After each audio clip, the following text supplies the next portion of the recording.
Bukti selanjutnya akan kebenaran Hazrat Mirza Ghulam Ahmad sebagai Imam Mahdi dan Al-Masih yang dijanjikan adalah doa yang termaktub di dalam surah Al-Fatihah dan salawat.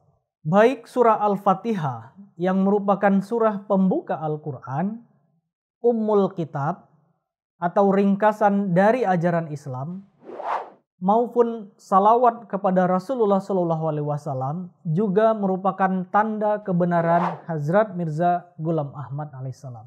Doa utama di dalam surah Al-Fatihah adalah Ihdinas siratal mustaqim siratal ladzina an'amta alaihim ghairil maghdubi alaihim waladdallin.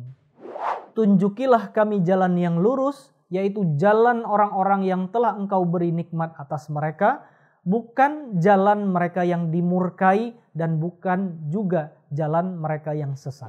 Sedangkan di dalam salawat ada yang berbunyi wa barik ala Muhammad wa ala ali Muhammad kama barakta ala Ibrahim wa ala ali Ibrahim innaka Hamidum Majid.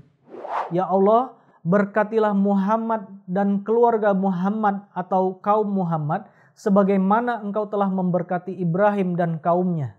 Sesungguhnya engkau adalah maha terpuji lagi maha agung. Jadi umat Islam sebenarnya telah diajarkan untuk berdoa dengan doa yang ada di dalam surah Al-Fatihah yang biasa dibaca dalam setiap sholat 5 waktu dan memintakan nikmat yang sama yang diberikan kepada Nabi Ibrahim dan keturunannya supaya diberikan juga kepada Nabi Muhammad dan keturunannya, baik dalam arti sesungguhnya maupun bersifat rohani. Lantas apa nikmat terbesar yang telah diberikan kepada Nabi Ibrahim alaihissalam tersebut yang selalu kita pintakan? Nikmat tersebut adalah nikmat kenabian. Artinya petunjuk yang kita mintakan datangnya melalui kenabian. Jadi nikmat kenabian ini sebenarnya telah dijelaskan di dalam Al-Quran surah An-Nisa ayat 70 bahwa berkat ini akan kita dapatkan dan bisa kita dapatkan oleh umat Islam jika mengikuti Rasulullah Shallallahu Alaihi Wasallam.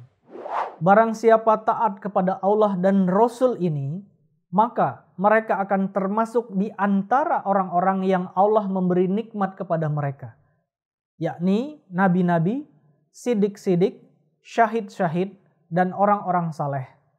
Dan mereka itulah sahabat sejati. Jadi ketika kita melihat surah Al-Fatihah dan salawat dan memahami penjelasan Al-Quran tentang arti nikmat terbesar, jelas bahwa umat Islam sejak awal ternyata telah diajarkan untuk berdoa, meminta petunjuk dan bimbingan melalui dianugerahkannya nikmat kenabian. Dan pada hakikatnya memang sudah menjadi sunnah Allah Ta'ala bahwa ketika manusia membutuhkan sebuah bimbingan, maka Allah Ta'ala akan menurunkan para utusannya ke muka bumi ini. Allah Ta'ala berfirman, Amrum min indina inna kunna mursilin. Dengan perintah dari sisi kami, sesungguhnya kami selalu mengutus rasul-rasul. Jika ada yang bertanya, mengapa yang diutus itu adalah para nabi? Bukankah bisa para ulama yang memberikan bimbingan kepada umat? Tetapi di dalam sejarah, petunjuk itu sebenarnya selalu datang dari para nabi, bukan dari para ulama atau para pemimpin agama. Karena jika kita melihat, justru dari merekalah yang sering munculnya benih-benih kerusakan dalam Islam. Dan mereka sendiri yang justru membutuhkan perbaikan.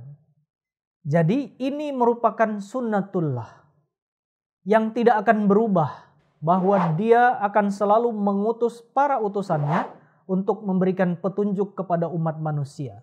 Sebagaimana firman Allah Ta'ala, walang tajida lisunnatillahi tabdila. Engkau tidak akan mendapati perubahan pada sunnatullah.